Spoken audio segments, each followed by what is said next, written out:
Siapa itu JJ Armstrong Sembiring? Namanya mungkin tidak setenar para pejabat yang sering ia tantang, tetapi tindakannya sangat berarti bagi rakyat kecil. Ia adalah seorang pengacara, tetapi bukan sembarang pengacara. Ia adalah pembela umum, pembela bagi mereka yang sering merasa tidak didengar dan tidak terlihat dalam panggung besar hukum dan politik. Kantornya bukan gedung pencakar langit yang menjulang tinggi.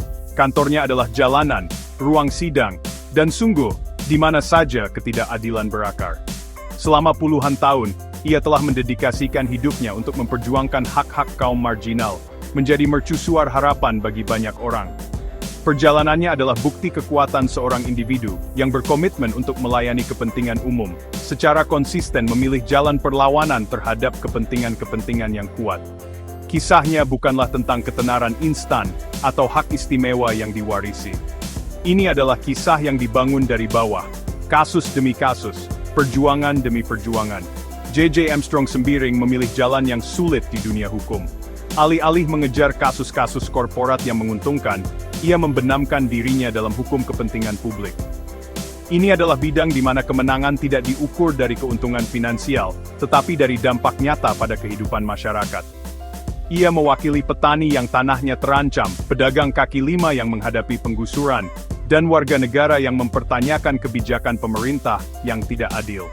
Ia percaya bahwa hukum harus menjadi perisai bagi yang lemah, bukan pedang bagi yang kuat, sebuah prinsip yang telah membimbing setiap langkahnya dan mendefinisikan seluruh karirnya.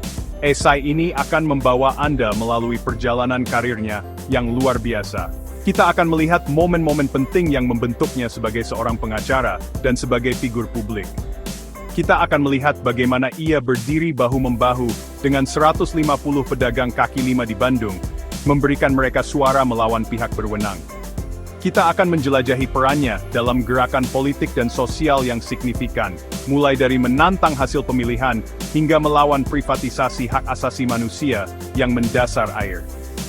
Setiap kasus yang ia tangani lebih dari sekadar pertarungan hukum, itu adalah pertarungan untuk sebuah prinsip, perjuangan untuk keadilan, yang seringkali tampak tidak dapat diatasi, tetapi tidak pernah mustahil di matanya.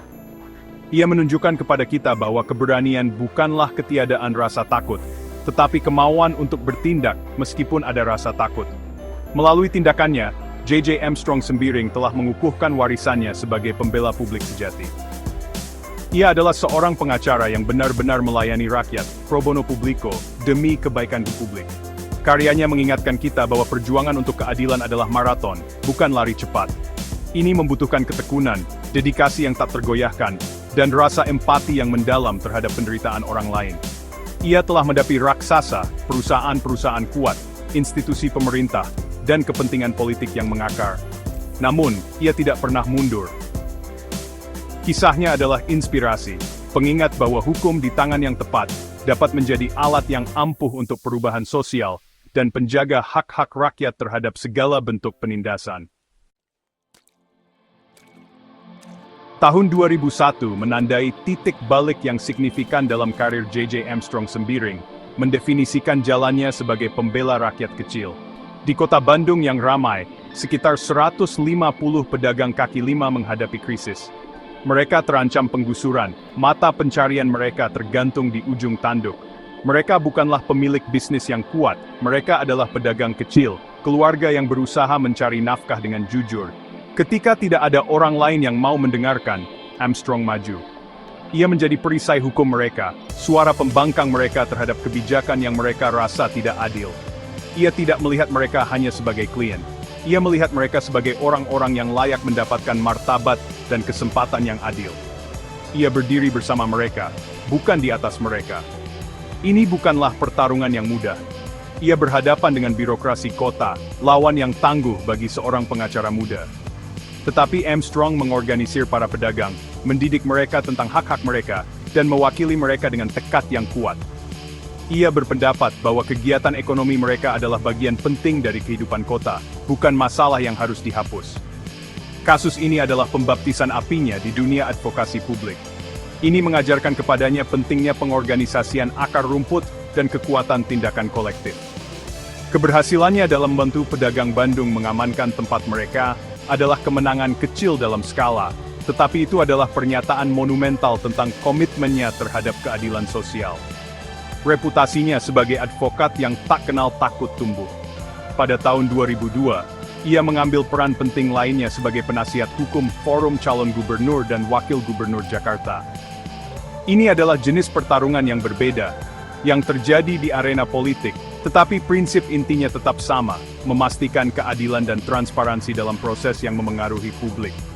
Ia menavigasi lanskap politik yang kompleks, dengan kegigihan yang sama seperti yang ia tunjukkan kepada para pedagang kaki lima.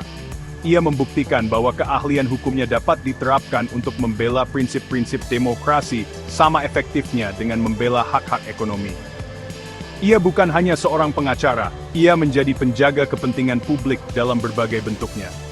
Komitmen ini diuji lagi pada tahun 2008. Keputusan pemerintah untuk menaikkan harga bahan bakar minyak atau BBM memicu protes luas di seluruh negeri. Banyak aktivis, termasuk ekonom terkemuka Rizal Ramli, berada di garis depan gerakan ini, menyuarakan penolakan terhadap kebijakan yang mereka yakini akan melumpuhkan kaum miskin. Ketika para aktivis ini menghadapi tantangan hukum atas perbedaan pendapat mereka beralih ke J.J. Armstrong Sembiring. Ia dengan sukarela menjadi penasihat hukum mereka, membela hak mereka untuk memprotes dan menyatakan oposisi mereka. Ia berdiri melawan aparat negara yang kuat, berpendapat bahwa mengkritik kebijakan pemerintah bukanlah kejahatan, tetapi hak dasar dalam demokrasi.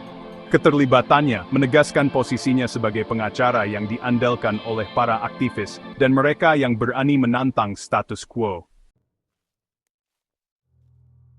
Salah satu pertarungan paling menentukan dalam karir J.J. Armstrong Sembiring dimulai pada tahun 2003. Isu tersebut sangat mendasar, menyentuh kehidupan setiap warga di ibu kota air.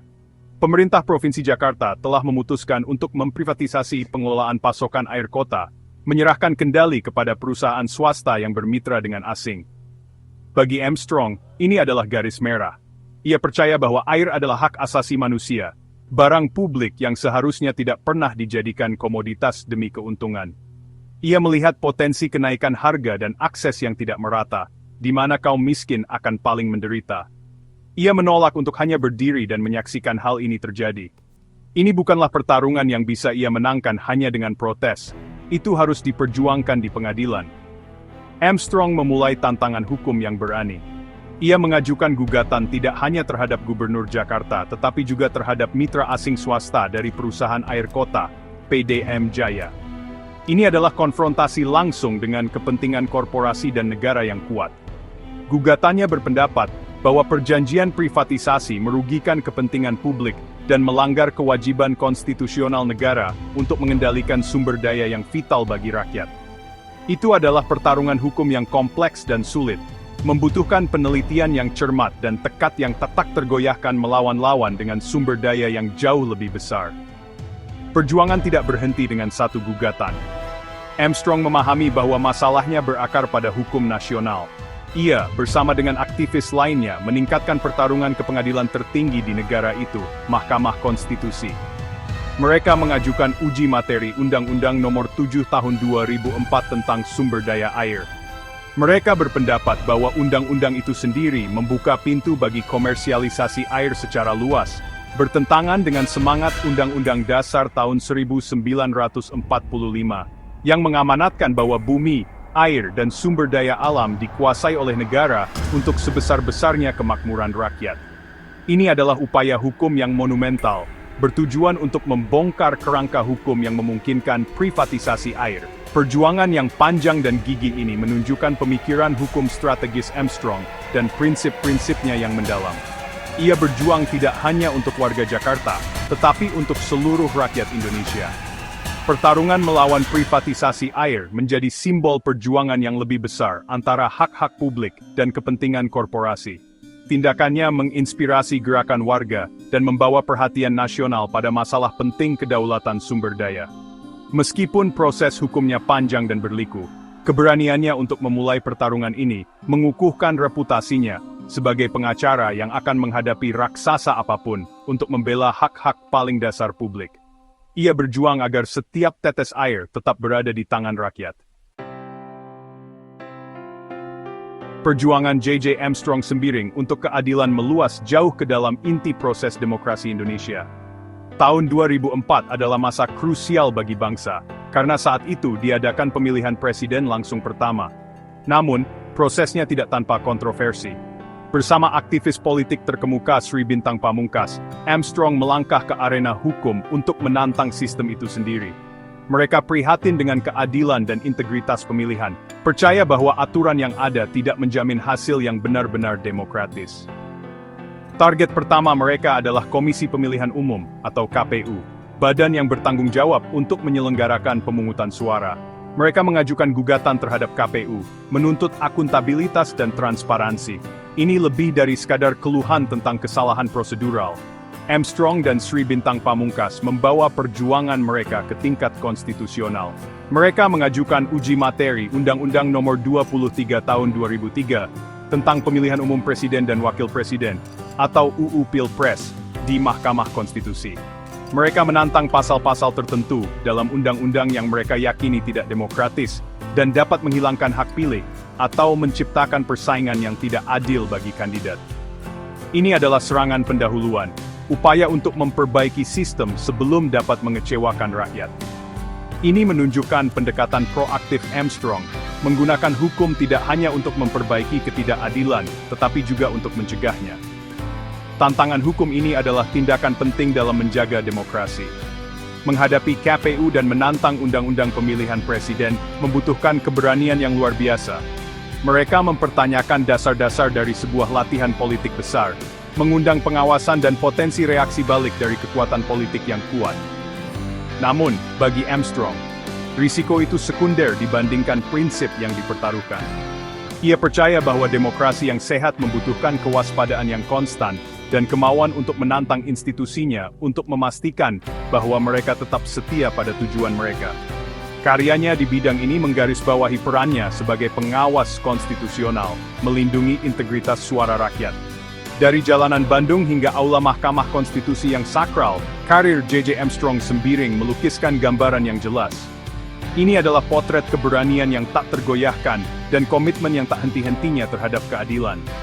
Ia secara konsisten memilih untuk berdiri bersama kaum marginal, yang tidak bersuara, dan yang tertindas.